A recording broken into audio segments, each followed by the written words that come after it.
வணக்கம் தோழர்களே, இந்த வீடியோ பதிவில் பல்வேறு அலங்கார செடிகளை மரங்களை பார்த்துருப்பீங்க. பொதுவாக ஆடிப்பட்டத்தில் தேடிவதுன்னு சொல்லுவாங்க. பறவைகளுக்கும் ஒவ்வொரு காலமும் பருவம் உண்டு, இனப்பெருக்கம் செய்ய போது. அப்போ நம்ம வீட்டில் செடிகளை வளர்க்கும் போது ஒரு சில பறவைகள் நம்முடைய வீட்டின் அருகில் வந்தோ இல்லை செடிகளை கூடு கட்டியிருக்கலாம் அதனுடைய இனப்பெருக்கத்துக்காக.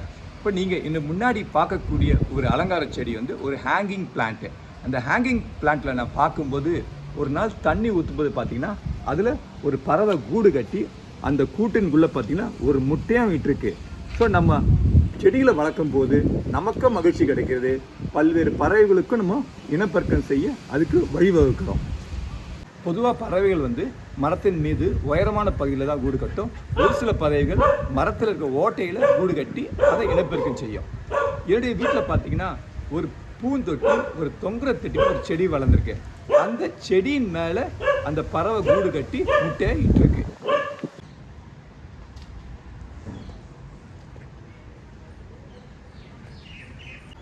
இந்த பலாமரத்தில் ஒரு பறவை இப்போ தான் கூடு கட்ட ஆரம்பிச்சிருக்கு. இன்னும் 2-3 நாளில் பார்த்தீங்கன்னா இந்த கூடு முழுமையாக கட்டி அது உடனே முட்டை இடுறதுக்கு தயார் பண்ணிக்கும். எங்கள் வீட்டின் பகுதியில் உள்ள விளக்கு கம்பு இருக்குது. இந்த விளக்கு கம்பில் நானே முயற்சி எடுத்து மேலே ஒரு பறவைகளுக்காக ஒரு கூடு கட்டி வச்சுருக்கேன். அந்த கூட்டில் பறவைகள் கூடு கட்டி இனப்பெருக்கம் செய்யுது. ஸோ நம்மளும் இது மாதிரி ஒரு சின்ன சின்ன நல்ல விஷயங்கள் இயற்கைக்காக செய்தால் நம்மளும் உயிர் வாழலாம். பல்வேறு உயிரினங்களும் நமக்காக உயிர் வாழும்.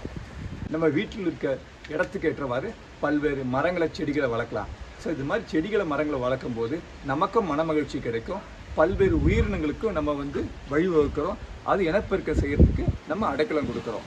ஸோ நம்ம மரங்களும் செடிகளோடு நம்ம ஒன்று வாழும்போது நமக்கு மன மகிழ்ச்சியும் கிடைக்கும், மனதுக்கு வலிமையும் கொடுக்கும், சுற்றுப்புற சூழலுக்கும் அது பல நன்மைகளை தரக்கூடும்.